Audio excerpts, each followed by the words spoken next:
Vous pensez vraiment que je vais vous donner ça, mais vous rêvez. L'otage, mais de toute façon, je sais que vous le toucherez pas. 1 million? Je pense que 500 000, ça passe. Vous pensez que c'est ça, négocier? Laissez-moi vous présenter ma version.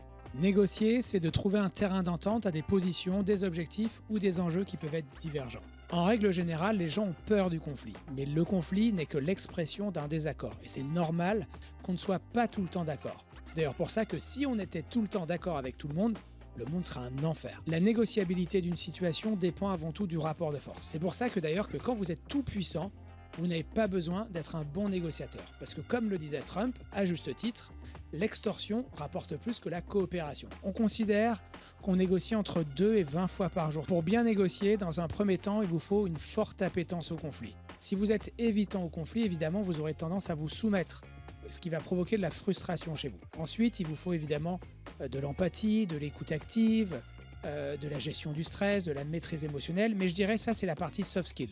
Le plus important, c'est qu'il vous faut une expertise technique, parce que la négociation, contrairement à ce qu'on peut penser, ça reste du hard skill, c'est-à-dire une compétence dure, au même titre que la médecine, la loi ou les mathématiques, et non du soft skill comme on pourrait l'imaginer. Les hard skills pourraient se résumer par votre capacité à minorer une demande, retourner un rapport de force défavorable, neutraliser un profil complexe, contrecarrer un ultimatum, repousser une menace, induire le changement chez quelqu'un, faire accepter une solution dégradée, tout ça nécessite beaucoup d'expertise. Et une erreur qu'on retrouve très souvent en négociation, c'est de vouloir contre-argumenter. Dites-vous bien une chose, c'est que vos arguments n'ont pas plus de valeur que ceux de la partie adverse. Et donc si vous cherchez à convaincre quelqu'un qui ne cherche pas à être convaincu, vous allez simplement renforcer ses résistances. C'est le principe d'un dogme d'ailleurs. Plus vous attaquez un dogme, plus il se renforce. C'est ce qu'on appelle la réactance psychologique. Gardez en tête qu'une négociation, ce n'est pas un concours de rhétorique. Même si vous avez un stock verbal très riche, très varié, c'est pas ça qui fera la différence.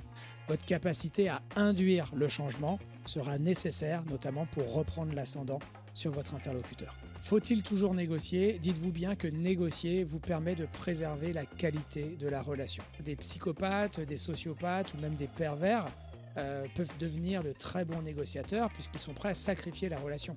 Maintenant, est-ce que vous serez prêt à le faire? En négociation, vous pouvez bluffer à une seule condition, c'est de pouvoir perdre. Si vous ne pouvez pas vous permettre de perdre, ne bluffez pas.